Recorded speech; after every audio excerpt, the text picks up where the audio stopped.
Assalamualaikum warahmatullahi wabarakatuh. Halo kawan-kawan programmer, jumpa lagi dengan saya Syugi di channel Fosalgo.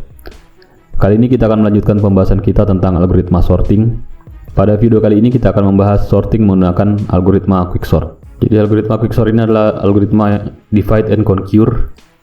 Dia bekerja dengan cara memecah belah kemudian menggabungkan kembali solusi. Dia termasuk kompleksitas logaritmik juga. Ya ini n log n ya. Kemudian kita lihat simulasinya dulu. Jadi dia cara kerjanya seperti ini.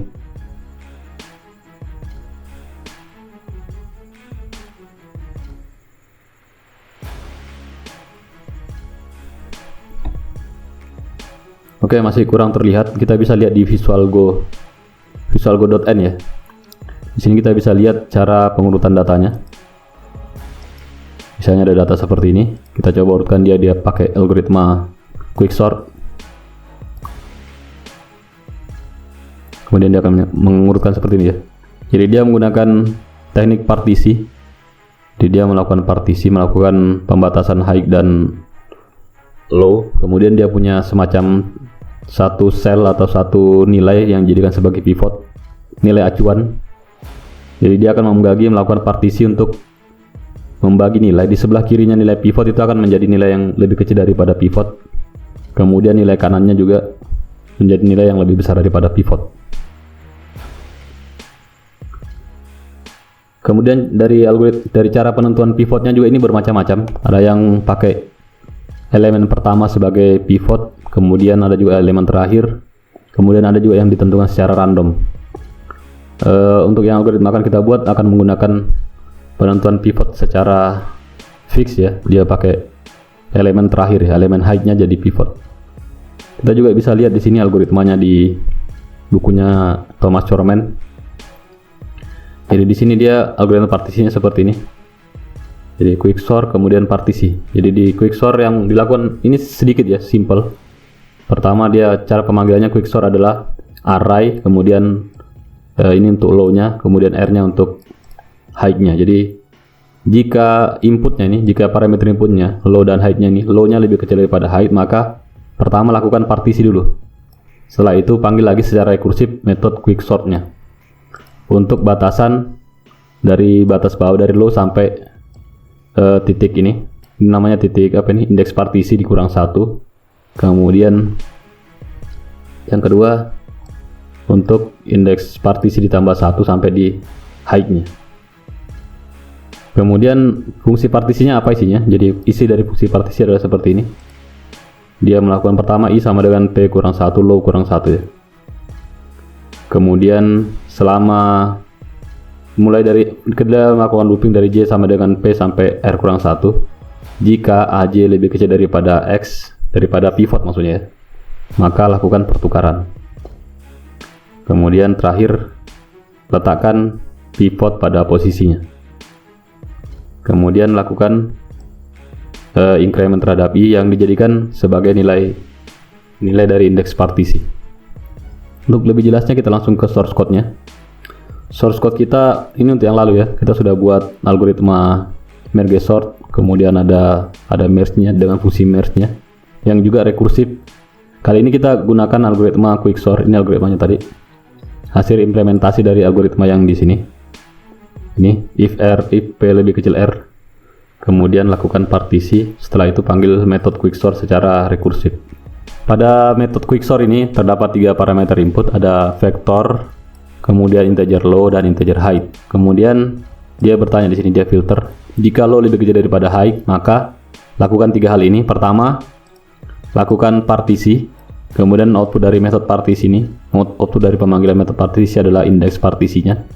Kemudian indeks partisi ini digunakan untuk memanggil quicksort secara rekursif. Jadi pemanggilannya adalah pertama kita ubah nilai ini batas atasnya. Batas atasnya menjadi indeks partisi dikurang 1. Kemudian untuk yang pemanggilan quicksort yang kedua dari indeks partisi ditambah 1 sampai batas atasnya tetap high ya. Oke, untuk metode partisinya jadi inputnya sama, vektor, integer low dan integer height. Kemudian di sini kita pilih pivotnya berasal dari data yang berada pada indeks height. Jadi berapa height-nya di sini? Kalau height-nya 10 berarti indeks 10 ya. Kalau 11 berarti 11 juga. Kemudian mula-mula integer i ini kita beli nilai awal low kurang 1. Jadi kalau low-nya 0 berarti mula-mula i-nya adalah min 1 ya. Kemudian kita melakukan looping di sini. Dari j sama dengan 0 sampai j lebih, dan selama j lebih kecil daripada height, atau sampai height j sama dengan height kurang 1 ya. Dari j sama dengan low sampai j, dan selama j lebih kecil daripada height, lakukan filter. Jika vektor j-nya lebih kecil daripada nilai pivot, maka increment dulu i-nya, i++, kemudian lakukan swap atau tukar nilai vektor pada posisi i dan j. Kemudian setelah looping ini selesai, lakukan lagi pertukaran untuk i tambah 1, height. Jadi ini posisi pivotnya tadi dirubah, dipindah ke posisi i tambah 1. Kemudian keluarkan indeks partisinya sama dengan i tambah 1. Jadi indeks partisi ini sama dengan indeks dari posisi barunya nilai pivot. Jadi nanti pivot sudah tidak diganggu lagi, sudah tidak dilakukan perubahan. Yang dilakukan perubahan adalah nilai di samping kiri pivot dan samping kanan. Oke, kalau dari perhitungan manual, atau kita coba run dulu ini. Run.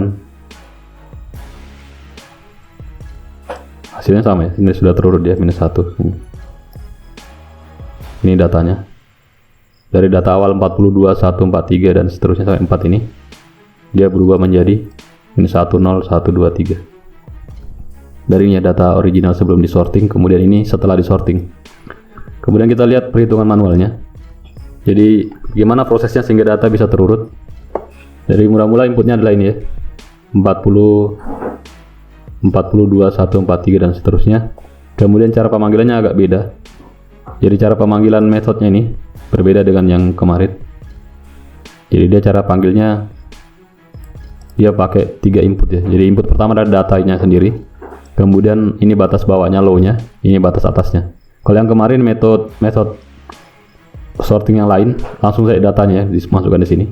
Tapi yang di sini dia inputnya ada, kita harus tentukan juga low-nya, ada batas atasnya. Sebenarnya bisa tetap seperti yang kemarin, tetap di sini quicksort data, tapi di sini dirubah, kita buatkan metode lagi untuk memanggil yang berikutnya. Oke, mungkin kita rubah dulu ini supaya pemanggilannya seragam. Kita buatkan metode begini, kemudian metode begini juga. Jadi kita tetap bisa panggil seperti ini. Caranya mudah. Jadi di sini kita buatkan di sini quicksort static. Ini namanya overloading ya. Static void. Overloading itu membuat metode yang namanya sama, tetapi parameter inputnya beda.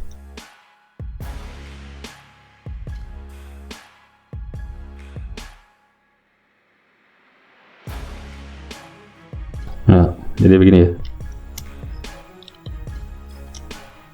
Oke. Jadi nanti kita tetap bisa panggil seperti ini, dia hilang errornya kan, karena sudah ada metodenya ya. Tadi belum ada. Tetapi dalam metode ini kita memanggil metode yang ini. Jadi tulis nama cara panggilnya. Ini ganti dengan parameter inputnya dari di sini vektor.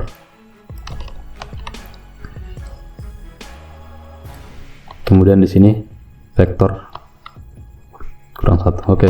Kita terpaksa harus melakukan ini dengan alasan konsistensi. Jadi ini cara panggil metodenya. Oke. Kemudian kita lihat bagaimana proses pengurutan datanya. Mula-mula dia seperti ini. Jadi quicksort yang pertama itu dia memanggil batas bawahnya 0, kemudian batas atasnya 11 ya. 0 sampai 11. Kemudian data inputnya ini. Jadi data panjangnya ini 11. Bukan panjangnya 11, tapi indeks terakhirnya adalah 11 ya. Panjangnya 12 dari 0 sampai 11. Jadi low-nya 0, high-nya 11. Ya, kita lihat algoritmanya. Algoritma untuk partisinya. Low-nya 0, high-nya 11. Berarti pivotnya sama dengan vektor ini. Pivotnya sama dengan vektor pada posisi high. Jadi pas ada posisi high, vektornya nilainya adalah 4. Berarti pivotnya nanti adalah 4 ya, ini. Kemudian integer low sama dengan integer i sama dengan low kurang 1. Integer i sama dengan low kurang 1. Low-nya sama dengan 0 ya. Low-nya sama dengan 0. 0 dikurang 1 sama dengan min 1. Berarti I mula-mula nilainya adalah min 1. Oke, kita lanjut ke for-nya ini. Loopingnya saya pindahkan ke tabel sini yang warna biru. Jadi dari J sama dengan low, dan selama J lebih kecil daripada height-nya adalah 11. Berarti nanti dari J sama dengan 0 sampai 10 ya. Jadi 0 sampai 10 ini. Oke, kita lakukan loopingnya. Pertama, kondisi dari data seperti ini. 42, 143, 365 dan seterusnya ini. Ya, kemudian dia bertanya if vektor get J lebih kecil daripada pivot. Nah, jika vektor pada posisi J-nya adalah 0 ya. Jika vektor pada posisi J lebih kecil daripada pivot. Pivotnya adalah 4. Pivotnya 4, J-nya 0. Berarti pada posisi J, vektor pada posisi J itu adalah 40. Apakah dia lebih kecil daripada pivot? Tidak ya. Kalau false, maka tidak perlu dikerjakan yang ini. Berarti dia langsung lewati saja ini. False, tidak perlu mengerjakan apa-apa. Datanya sama saja dengan data yang di atas, tidak berubah. Selanjutnya, untuk J sama dengan 1, data J sama dengan 2 ini. Data pada posisi 1 adalah 2. Kemudian dia bertanya, apakah data J lebih kecil daripada pivot? Kalau dia lebih kecil, maka dia lakukan, ini true ya. Kalau dia lebih kecil, maka lakukan ini pertama. Lakukan I++. I++-nya adalah, I-nya adalah min 1 ya. Nilai awal I adalah min 1. Kalau dilakukan increment I++, maka I sekarang menjadi 0. Kemudian lakukan tukar nilai vektor pada indeks I dan J. I-nya adalah 0, J-nya adalah 1. Berarti tukar data pada posisi 0 dan 1 menjadi seperti ini. Jadi awalnya ini 42 menjadi 240 dan seterusnya. Oke, berikutnya untuk J sama dengan 2. Pada saat J sama dengan 2 ini, nilai dari data adalah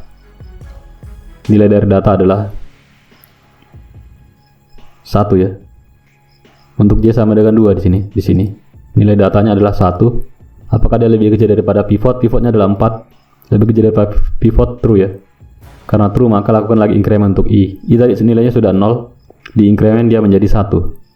Sekarang tukarkan posisi I dan J, maka nilainya menjadi 1 dan 40 ditukar ini. Sekarang menjadi 140, 2, 1, 40, 43 dan seterusnya. Ya, demikian seterusnya. Pokoknya dia periksa. Kalau dia lebih kecil, kalau dia false, kalau dia lebih besar, tidak lebih kecil, maka tidak dilakukan operasi apa-apa. Tapi kalau nilai ininya, data J-nya lebih kecil, maka dia akan melakukan proses swap. Proses increment dulu, I-nya di increment baru di swap.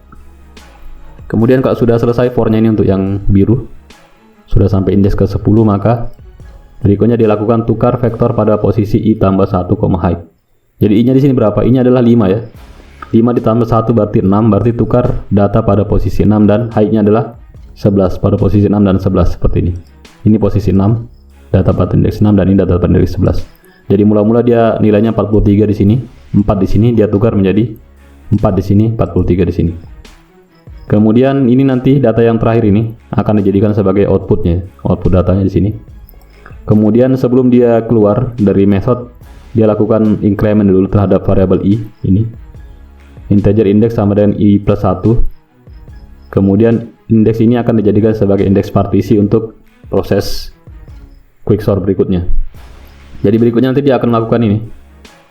Kita lihat di method ini, di algoritmanya. Jadi setelah dia melakukan partisi di sini di quicksortnya, jadi dia partisi tadi sudah kita lakukan ya. Setelah dia partisi, dia dapat indeks partisi ya. Kalau operasi yang pertama kita tadi indeks partisinya adalah 6. Jadi kalau dia dapat 6, maka nanti dia lakukan quicksort untuk low-nya tadi 0 ya, 0 sampai 6 kurang 1. Berarti berikutnya adalah quicksort dari 0 sampai 5. Kemudian untuk quicksort yang di bawahnya lagi, dia akan lakukan quicksort dari 6 tambah 1 berarti 7 sampai 11. Ya, kita lihat operasi berikutnya. Jadi berikutnya dia akan melakukan quicksort data dengan nilai parameter height dan low-nya adalah 0,5.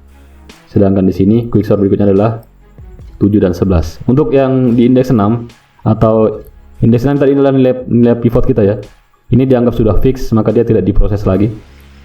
Dan dia hanya proses dari 0 sampai 5. Jadi nanti yang berikutnya adalah posisi 0 sampai sini.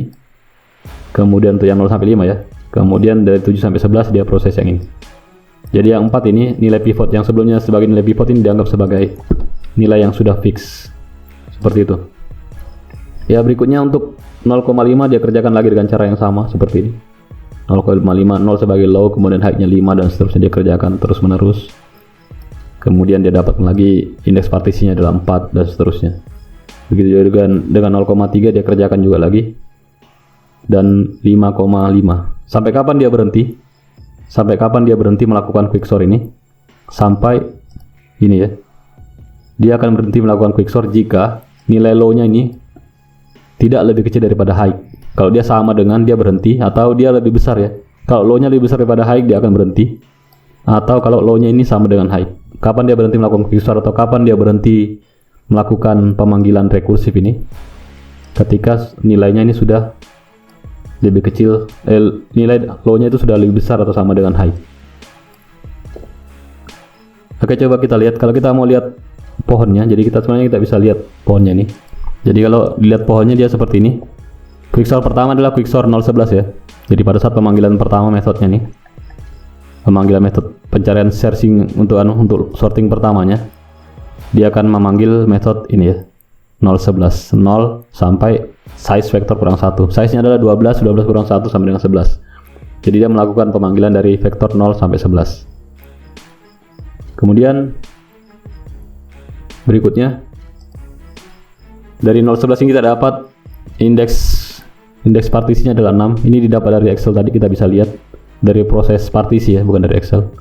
Dari proses partisi yang pertama kita dapat indeks partisinya adalah 6. Oke, berikutnya dia akan melakukan quicksort 05 dan 711. Jadi dia dapat indeks partisinya 6, kemudian dia lakukan quicksort, pemanggilan rekursif quicksort dengan batas 05, 711. Jadi ini yang 6 lagi tidak diproses ya.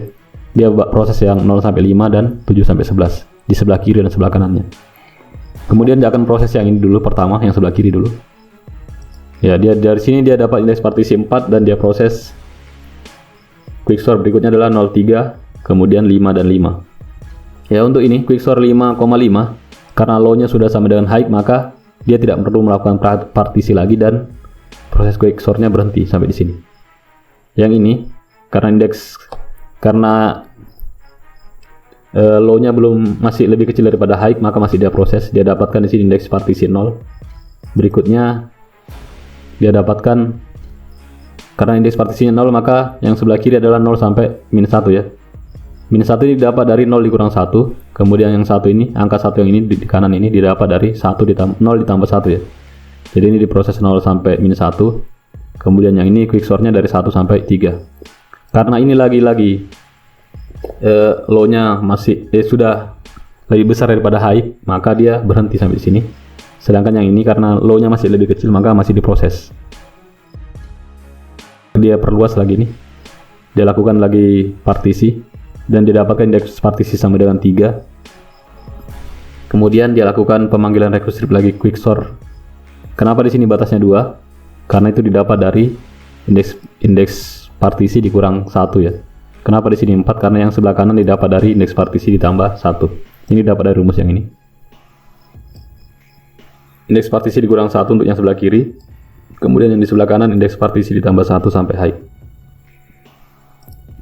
Kemudian kita proses berikutnya, dapat indeks partisi 1 dan di sini berhenti karena kenapa di sini berhenti? Karena low-nya lebih besar daripada high. Di sini kenapa berhenti? Karena low-nya sama dengan high.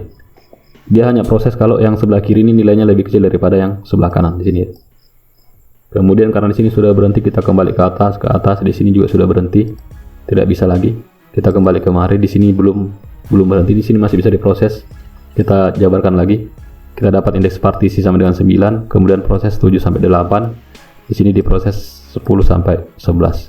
Di sini dapat indeks partisi 8, di sini dapat indeks partisi 10. Tapi yang dikerjakan duluan adalah yang sebelah kiri. Yang sebelah kiri dapat indeks partisi 8, kemudian di quicksort lagi 7,7 sudah berhenti karena sudah sama. Ini quicksortnya 9,8 karena sebelah kiri atau low-nya lebih besar daripada high, maka dia berhenti juga. Tidak dilanjutkan quicksortnya. Kemudian di sebelah sini indeks partisinya 10, didapatkan quicksort 10,9, kemudian di sini dapat quicksort 11,11. Yang ini juga berhenti karena low-nya lebih kecil daripada high. Yang ini berhenti karena low-nya sudah sama dengan high. Dia hanya proses kalau low-nya lebih kecil dari high. Oke, jadi Proses partisi sebenarnya hanya dilakukan berapa kali nih? Ada 1, 2, 3, 4, 5, 6, 7, 8, 9 kali. Kemudian didapatkan hasil seperti ini.